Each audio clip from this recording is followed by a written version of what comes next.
Good evening, ladies and gentlemen. It's time for another video with Gamecock Chuck.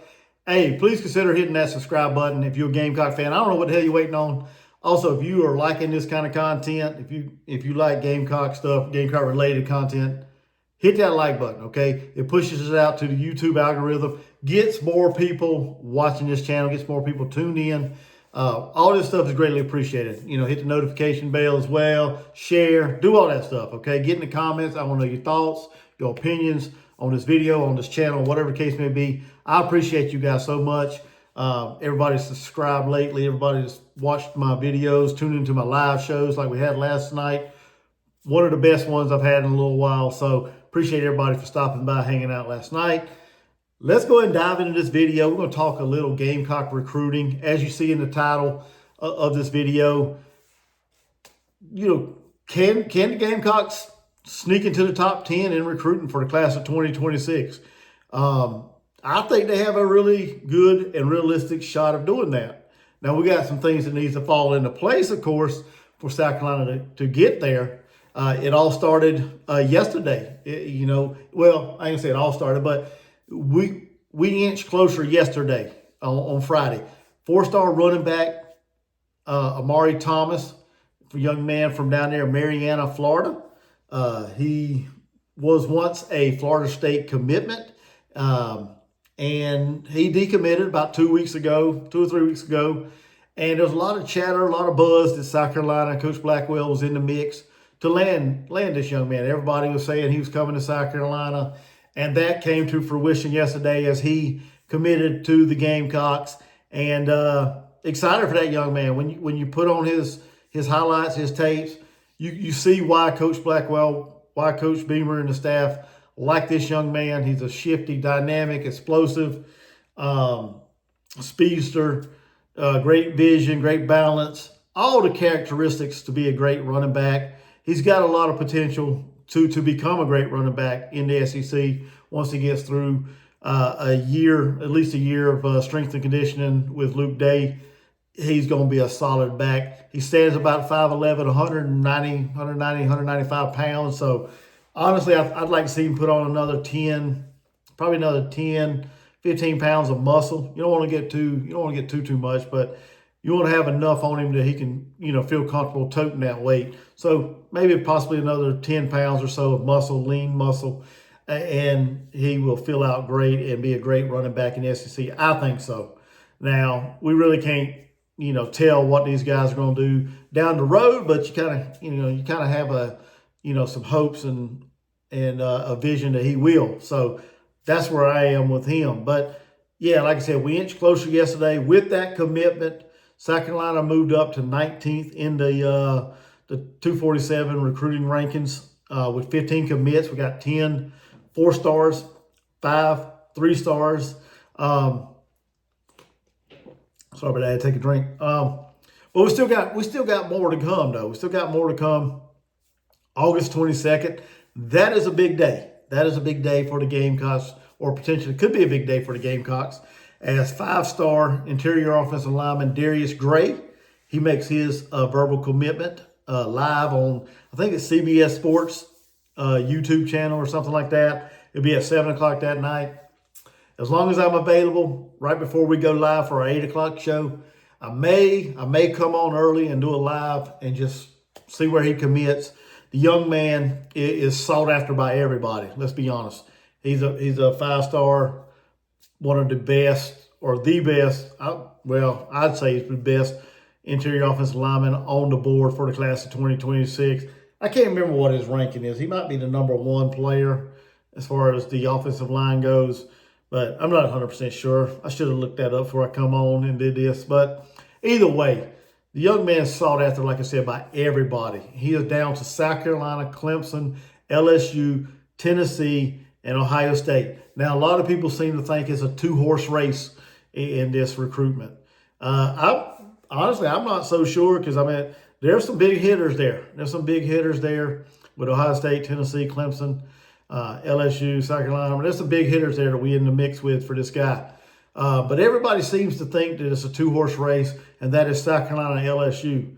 So, could this be the one big guy, the 5-star, that that Coach Beamer and company decides to load that bag and drop it and see if we can land this guy? Is that the direction that we're going to go to try to get this guy? Or is the relationship that Coach Beamer, the staff, Lonnie Teasley, and staff has built with this guy over the years? Because he's been on campus multiple times over probably the last 3 years or so, I believe is what Wes Mitchell from Gamecock Central said. So the young man's been around the program. He's been around the players, been around the coaches.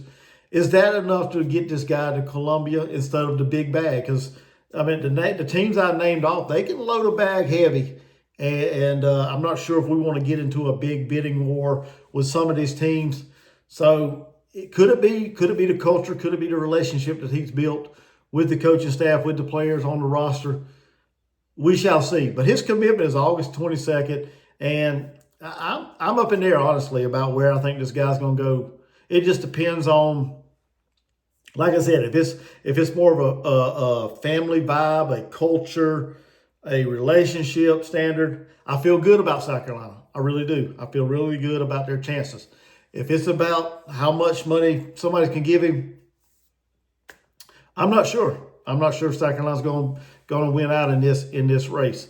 But you never know. You never know what it's going to take to get this young man to commit to whichever school. And whichever school gets him is going to get a hell of an offensive lineman. And I'm like I said, I'm praying and I'm hoping it's South Carolina, because that is a position of need or a position that we definitely need to keep stacking, keep bringing in, because we got some talent on the offensive line and in the offensive line room. We got Josiah Thompson, he was a 5-star. You got Marquis Anderson, Blake Franks, Tree Babalade, Trevon Baugh. All these guys were sought after by a lot of people. So it's not like we got a bunch of scrubs, on the offensive line and in the depth. We got some players, okay? It just all hasn't gelled and came together like Gamecock Nation wants to see, to be honest. But hopefully it will this year. And we land this guy, that'd be just another solid piece to go with the offensive line room. And like I said earlier, that's just one piece. That's just one piece that could get us closer to that top 10 ranking. Now, there's a couple guys out there that's already committed places that, honestly, I was kind of bummed out when we didn't get them. I really didn't understand how we didn't land some of these guys, with them being, a couple in-state guys and a couple guys that were from North Carolina. But, hey, it's always flipping season in recruiting, baby. And can South Carolina, can Coach Beamer, can we pull a rabbit out of our hat, or a couple magic tricks and get a couple of these guys to flip to South Carolina? And I feel like if we can get at least 2 of them to commit or flip, we got a shot to move up to a top 10 class. We're going to be right on the fringe of a top 10 class. Now, am I saying these guys will flip? Because they had some big time programs as well that we probably don't want to get into a bidding war with them either.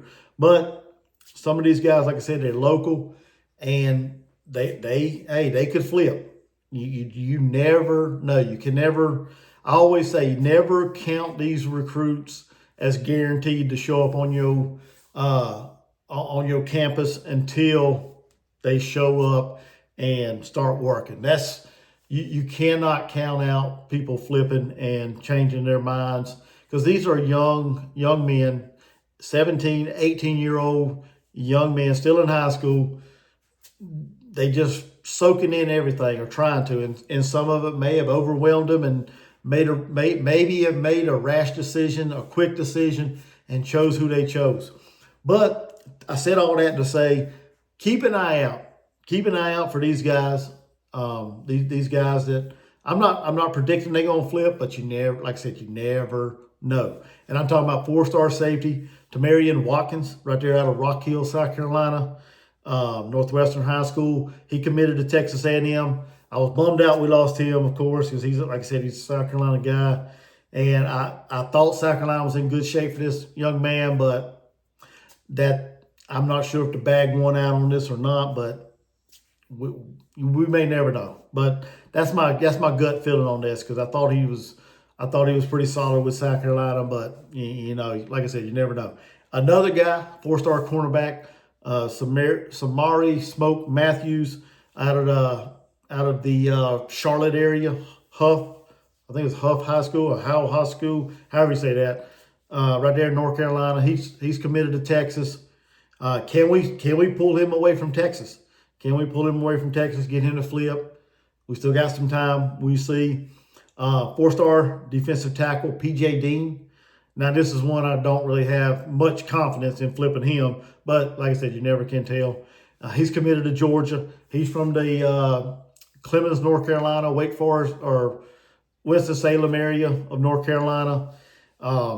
He committed, like I said, he's committed to Georgia. His brother played at Georgia.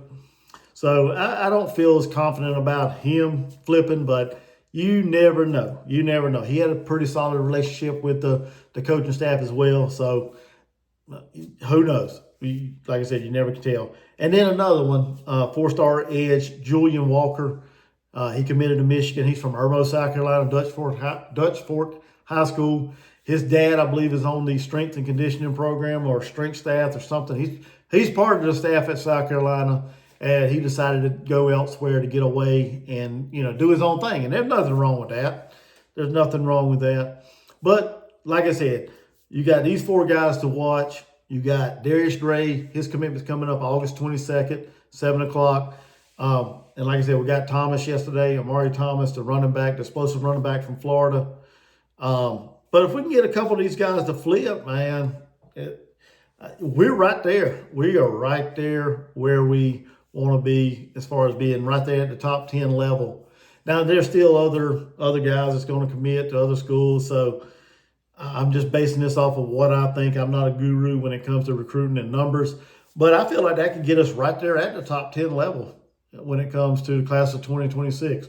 Now, if we don't, let's say if we don't flip them, we get Darius Gray or whatever, we still got a pretty solid top 15 class. And we may not take any more. That may be it. If we can't get some of these guys to flip, that may be it. There's also a tight end that's being thrown out there from what I heard. I think his name is Kurji Polite, I think is his name, from Cross High School right there in South Carolina. I think he's like a 3-star recruit. Not a whole lot of offers. Plays at I think a smaller level or smaller. I guess you say classification of school down in South Carolina.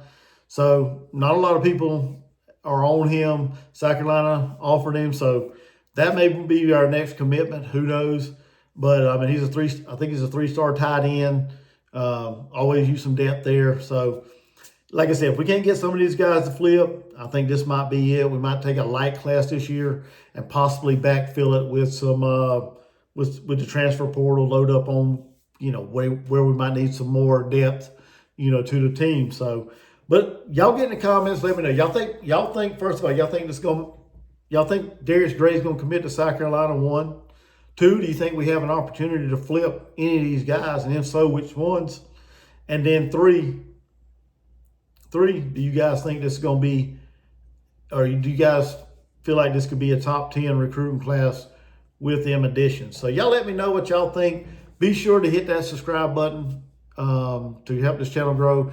Hit that like button. If you're a Gamecock fan, like I said, you shouldn't have there should be no reason why you're not doing any of this.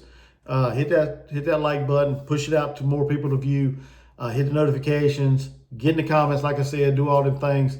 I really do appreciate everybody, and I know I rambled on a lot, so y'all have a good evening, good weekend, and I will see you guys in the next one.